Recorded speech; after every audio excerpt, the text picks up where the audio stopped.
स्वाद मसाले घेऊन आले मिरची महोत्सव 2024।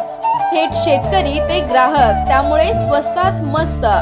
ह्या शंकेश्वरी मिरची 190 रुपये, गुंटूर मिरची 220 रुपये, लवंगी मिरची 260 रुपये, बॅडगी मिरची 340 रुपये, काश्मीरी मिरची 680 रुपये किलो। तर ह्यापेक्षा स्वस्त मसाले कुठेच नाही। जिरा 440 रुपये, धना 160 रुपये, खोबरे 140 रुपये। तेव्हा अस्सल चवीची पारंपरिक चटणी बनवण्यासाठी स्वाद मसाले, पलूस आणि विटा।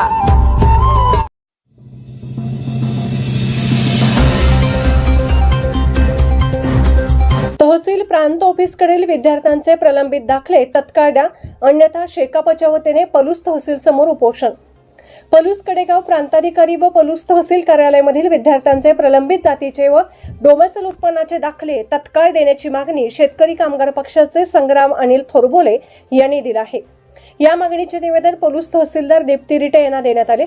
यावेळी दिलेल्या निवेदनात म्हटले आहे, डिसेंबर पासून प्रांत कार्यालयातील जातीचे दाखले व पलूस तहसील कार्यालयातील डोमेसियल व उत्पन्नाचे दाखले विद्यार्थी-विद्यार्थिनी यांना मिळाले नाहीत।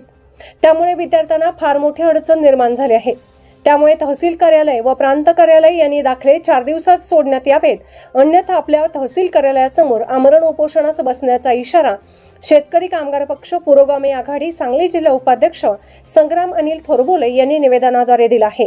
आज सांगली जिल्हा शेतकरी कामगार युवक आघाडीच्या जिल्हा उपाध्यक्ष या नात्यानं पलूसचे तहसीलदार यांना आज निवेदन देण्यात आलेलं आहे की विद्यार्थी-विद्यार्थिनी असलेले शाळेचे इतर लोक असलेले त्यांचे जातीचे दाखले, डोमेसिल उत्पन्नाचे दाखले गेले डिसेंबर महिन्यापासून पेंडिंग आहेत।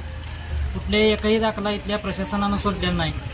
आज सोडू उद्या सोडू असं करत सर्व्हर डाऊन आहे हे सांगितलं जातं आहे। शकापच्या वतीनं मी आज त्यांना निवेदन दिलं आहे, 4 दिवसामध्ये आपण दाखले सोडून सहकार्य करावं सगळ्या लोकांना। विद्यार्थी-विद्यार्थिनी असतील त्यांना कॉलेज असेल, इतर शाळा असेल, त्याचं काम थांबलं आहे, ॲडमिशन मिळणार त्या संदर्भात आता सांगितलं आहे।